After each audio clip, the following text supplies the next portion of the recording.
Hello student, good evening. Drawing classes bye गुड़िया ma'am channel पे आप सभी का स्वागत है।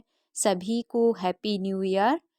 नया साल सभी के जीवन में खुशियां लेके आए और इसी मंगल कामना के साथ हम अपने जीवन को फिर से न्यू ईयर के साथ और एक अच्छी वाइब्स के साथ शुरू करते हैं सभी। और आज हमारा है अध्याय 8। वैसे हमारा हो गया है बच्चों, लेकिन आज वाले जो 20 क्वेश्चन हैं इनमें से आपके 1/2 के अंक के जो क्वेश्चन पूछे जाएंगे ना वो कवर हो जाएंगे 100%। आपको और कहीं से पढ़ने की आवश्यकता नहीं है। इन्हीं क्वेश्चन के अंदर से आपको क्वेश्चन एग्जाम में मिलेंगे। इम्पोर्टेंट क्वेश्चन हैं और आप इस वीडियो को बिना स्किप किए कॉपी पेन लेके बैठिए और इसके नोट्स बनाइए और इसको 2-3 बार रिवाइज कीजिए। और फिर आपके 1/2 अंक के जो 8 के चैप्टर में से क्वेश्चन पूछे जाएंगे वो इसी वीडियो से कवर हो जाएंगे। ये मैं आपसे एक प्रॉमिस करती हूँ। और आप है ना वो एग्ज़ाम में आए तब देख लेना, इसी में से क्वेश्चन आएंगे। तो देखिए शुरू करते हैं। पहला क्वेश्चन हमारा है बिहार की लोकप्रिय चित्रकला है। यानी देखो पहले क्वेश्चन में मैंने ये हैं जो बहुचयनात्मक क्वेश्चन आते हैं ना वस्तुनिष्ठ वो वाले हैं। ए ब से द के हिसाब से आएंगे। इस एक क्वेश्चन में ऐसे मैंने बनाया, आगे मैंने सीधे आंसर डाल दिए। तो इनमें से देखो बिहार की लोकप्रिय चित्रकला है। इन 4 ऑप्शन में से आपको एक ऑप्शन है वो चूज करना है। तो बिहार की लोकप्रिय चित्रकला मधुबनी है, तो इसका राइट आंसर मधुबनी हो जाएगा, ए हो जाएगा। ऐसे ए ब से द के क्वेश्चन है वो आते हैं। फिर देखिए दूसरा क्वेश्चन है पिछवाई चित्रकला राजस्थान में कहाँ से संबंधित है। तो ये नाथ द्वारा से संबंधित है। इम्पोर्टेंट क्वेश्चन है बच्चों ये भी। और नेक्स्ट और तीसरा क्वेश्चन हमारा है गोंड और साबरा नामक लोकप्रिय चित्रकला परंपरा भारत के किस राज्य से संबंधित है। गोंड और साबरा तो ये है एमपी से, मध्य प्रदेश से। एमपी से है, मध्य प्रदेश से है। ये क्वेश्चन भी आपका इम्पोर्टेंट है। फिर देखिए पाबूजी की फड़ नामक लोकप्रिय चित्रकला परंपरा प्रचलित है। तो ये राजस्थान में प्रचलित है बच्चों। पाबूजी की फड़ आपको पता ही होगा, ठीक है। और फिर देखिए नेक्स्ट क्वेश्चन हमारा है पाबूजी की फड़ राजस्थान की प्रसिद्ध है। मिथिला कला को किस अन्य नाम से जाना जाता है। देखिए ये हाफ ईयरली एग्जाम में भी, अर्धवार्षिक परीक्षा में भी आया था ये क्वेश्चन है। मिथिला कला को किस अन्य नाम से जाना जाता है। तो मधुबनी। मिथिला का दूसरा नाम है मधुबनी, क्योंकि मिथिला जो राज्य था उसके पास ही मधुबनी नाम का भी एक राज्य था, एक सिटी थी मधुबनी नाम की भी, और उसके नाम के ऊपर ये पड़ गया था मधुबनी, ठीक है। और फिर देखिए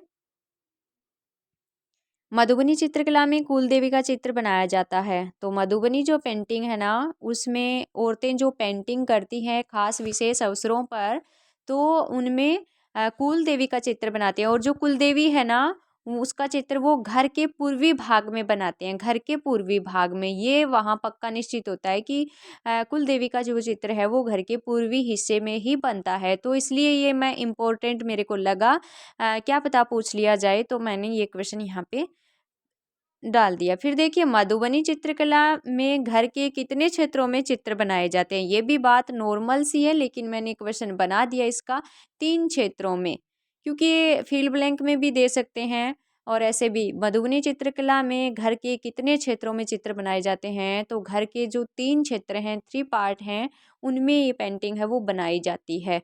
फिर देखिए वारली चित्रकला में चित्रों को घरों की मिट्टी की बनी हुई रंगीन दीवारों पे बनाते हैं, हमने ये पढ़ाई था। तो रंगीन दीवारों पर किससे बनाया जाता है। तो चावल के आटे से बनाया जाता है। नॉर्मल सी बात है, लेकिन अगर क्वेश्चन पूछे तो आप ऐसे बता दोगे। अगर ऐसे पूछे कि वारली चित्रकला में चित्र कहाँ बनाए जाते हैं, तो घरों में मिट्टी की बनी हुई रंगीन दीवारों पर बनाए जाते हैं। और फिर ये पूछ लिया यहाँ की घरों में मिट्टी की रंगीन दीवारों पर किस चीज़ से बनाते हैं। तो चावल के आटे से बनाते हैं। कोई भी प्रकार का रंग वगैरह से नहीं, चावल के आटे से बनाते हैं। ध्यान में रखना आप, क्योंकि ऑप्शन में अगर रंग हुआ तो आप सोचोगे कि चित्र तो रंग से ही बनते हैं, तो आप रंग कर दो। वारली पेंट चित्रकला उसमें चावल के आटे से बनाए जाते हैं। फिर देखिए नेक्स्ट 9 का क्वेश्चन हमारा है वारली चित्रों में चौक पर किस मातृ देवी की आकृति का प्रभुत्व दिखाया जाता है। तो जो वारली पेंटिंग बनाई जाती है ना उसमें सबसे पहले एक चौक तैयार किया जाता है। फिर उस चौक के ऊपर एक मातृ देवी की आकृति, उस मातृ देवी को पालाघाट देवी कहते हैं। मातृ देवी की आकृति बनाई जाती है, जो किसका प्रभुत्व करती है, पालाघाट देवी, यानी पालाघाट देवी का चित्र बनाया जाता है। इंपॉर्टेंट क्वेश्चन है ये भी। नेक्स्ट क्वेश्चन की ओर चलते हैं। 10 का क्वेश्चन है, वारली चित्रों में पालाघाट देवी किस देवी का प्रतिनिधित्व करती है। तो जो पालाघाट देवी का चित्र बनाते हैं ना, वो उस उद्देश्य से बनाते हैं कि ये जो देवी है ये हमारी फसलों की देवी है, कंसारी देवी है, फसल की देवी है, अनाज की देवी है। तो फसल की देवी का प्रतिनिधित्व करती है पालाघाट देवी, ठीक है। ये इंपॉर्टेंट क्वेश्चन है बच्चों, ध्यान में रखना। फिर देखिए, पिथोरो पेंटिंग हमने पढ़ा था। जो पिथोरो पेंटिंग है वो बनाए जाते हैं, यानी पिथोरो चित्र है वो किस समुदाय के द्वारा बनाए जाते हैं। तो आपको एबेस ऐदे में राठौर भील समुदाय आएगा ना, वो सही है। राठौर भील समुदाय था, एक जाति थी, और वो समुदाय है वो पिथोरो चित्र बनाते थे, तो राठौर भील आएगा इसमें, ठीक है। फिर नेक्स्ट 12 का क्वेश्चन है, इंपॉर्टेंट है, 11 वाला भी 10 वाला भी इंपॉर्टेंट है। पिथोरा चित्र कहाँ के प्रसिद्ध हैं। तो पिथोरो पेंटिंग है ना बच्चों, वो गुजरात के पंचमहल क्षेत्र की प्रसिद्ध है। वेरी इंपॉर्टेंट क्वेश्चन है ये भी। पिथोरो चित्र हैं वो गुजरात के पंचमहल क्षेत्र के प्रसिद्ध हैं, ठीक है। फिर 13 का क्वेश्चन देखिए, वारली चित्रकला कहाँ की प्रसिद्ध है। तो वारली पेंटिंग या वर्ली भी लिखा हुआ होता है, कई बार वर्ली भी मिलेगा, वारली भी। तो ये महाराष्ट्र के थाने जिले के चित्र हैं, वो वारली चित्रकला है वो महाराष्ट्र के थाने जिले की प्रसिद्ध है। ये भी मोस्ट इंपॉर्टेंट क्वेश्चन है बच्चों। नेक्स्ट 14 का क्वेश्चन देखते हैं। पात चित्र पढ़ा था हमने, पात चित्र पढ़ा था, तो पात पर काम करना किन लोगों का खानदानी, सॉरी 14 का क्वेश्चन है, पात चित्र किस किस पर बनाए जाते हैं, यानी पात चित्र बनाने के माध्यम कौन कौन से हैं। तो एक तो कपड़े पर बना सकते हैं, एक ताड़ के पत्ते पर बनाएंगे, ताड़ पत्थर जिसको बोलते हैं, और एक कागज पर बना सकते हैं। ये क्वेश्चन भी इंपॉर्टेंट ही मानिए, आप पूछ ले कि पात चित्रण है वो किस पर किया जाता है। एबे सैदे में देखो 4 दे रखे हैं, एबे सैदे, उसमें एक कपड़ा है और 3 अदर हैं, तो कपड़ा ही आएगा। ताड़ के पत्ते कागज ये नहीं है ना, कपड़ा दे रखा है तो कपड़ा, इन तीनों में से तीनों है ना, तो वो 3 वाला ही ऑप्शन आएगा। कपड़े पर भी बनते थे पात चित्र, ताड़ के पत्रों पर भी बनते थे और कागज पर भी बनते थे। 15 का क्वेश्चन देखते हैं, इंपॉर्टेंट क्वेश्चन है, पात पर काम करना किन लोगों की खानदानी व्यवस्था है। तो पतवा समुदाय के लोग हैं, उनके खानदान में ये काम होता है, और जो पीछे से चला आ रहा होता है वो खानदानी पेशा हो जाता है। तो पतवा लोगों का पात पर काम करना खानदानी पेशा है, खानदानी उनकी व्यवस्था है। 16 का क्वेश्चन इंपॉर्टेंट, राजस्थान में फट चित्रकला कहाँ की प्रसिद्ध है।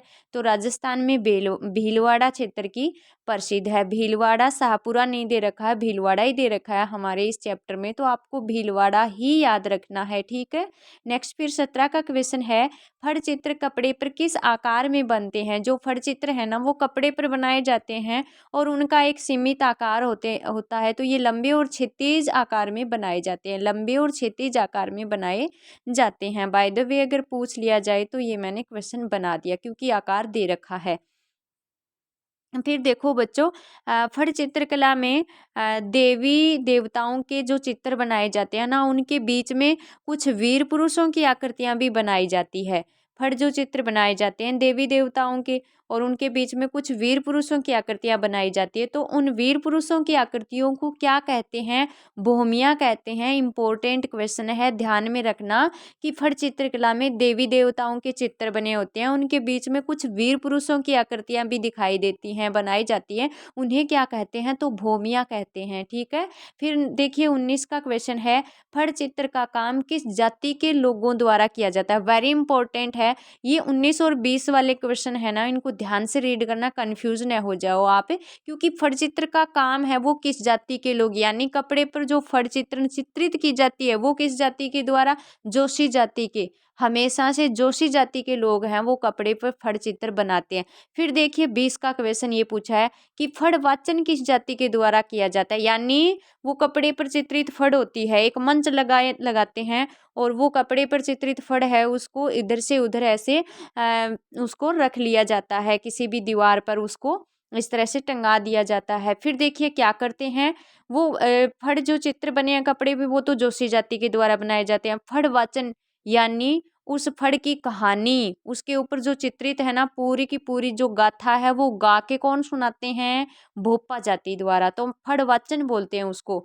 फड़ वाचन किस जाति के द्वारा होता है? भोपा जाति के द्वारा होता है। और फड़ चित्र का जो काम है, फड़ चित्र किसके द्वारा बनाए जाते हैं? वो जोशी जाति के द्वारा बनाए जाते हैं। तो इन चीज़ों में आपको इन दोनों क्वेश्चन में ये कन्फ्यूजन है वो ढंग से ध्यान से देख करके पढ़ के दूर कर लेना है कि फड़ चित्रण का काम तो जोशी जाति के द्वारा होता है और फड़ वाचन का जो काम है वो भोपा जाति के द्वारा किया जाता है। तो आज बच्चों हमने ये 20 क्वेश्चन किए हैं। 1/2 के क्वेश्चन हैं। कितने हैं? 1/2 के क्वेश्चन हैं ये। और 1/2 के क्वेश्चन भी क्या किए जाते हैं? पूछे जाते हैं। 8 के चैप्टर है ना, 8 का चैप्टर है ये हमारा भारत की जीवंत कला परंपराएं है नाम। और इसमें से देखिए 2 क्वेश्चन आएंगे 1/2 के। कितने क्वेश्चन आएंगे? 2 क्वेश्चन आएंगे 1/2 के। ठीक है। तो 1 नंबर का यहाँ आप इन 20 क्वेश्चन में से 1 नंबर आपका कवर हो रहा है। ठीक है। और 1 क्वेश्चन इसमें से पूछा जाएगा 1.5 अंक का पूछा जाएगा। तो इन 20 क्वेश्चन के अलावा भी अगर कोई वो 1.5 नंबर वाले मैं क्वेश्चन बनाऊंगी उसके साथ में मेंशन कर दूंगी। अगर कोई बचा है मैं देख लूंगी चैप्टर में से। और वैसे थोड़ा सा बचा है, देखो ढोकरा कास्टिंग और जो टेराकोटा है ना वहाँ से छोटे क्वेश्चन मैंने नहीं बनाए हैं तो वो बचे हैं। तो उनका मैं आपको नेक्स्ट वीडियो में बना के और आपके लिए अवेलेबल मेरे चैनल पे हो जाएगा। तो नोट्स बनाइए और इम्पोर्टेंट क्वेश्चन है, बिल्कुल भी स्किप मत करना बच्चों, वेरी इंपॉर्टेंट क्वेश्चन है। और आगे भी इनको और बच्चों में भी शेयर कीजिए, इम्पोर्टेंट क्वेश्चन है ये। मेरा पहला उद्देश्य यही है कि मेरे विद्यार्थियों को, इस वीडियो को देखने वाले जो लोग हैं जिनको ज़रूरत है इस तरह के क्वेश्चन की, उनको फ़ायदा होना चाहिए। उसके बाद में अगर आपको उचित लगे तो आप लाइक सब्सक्राइब कर दीजिएगा। ठीक है, धन्यवाद।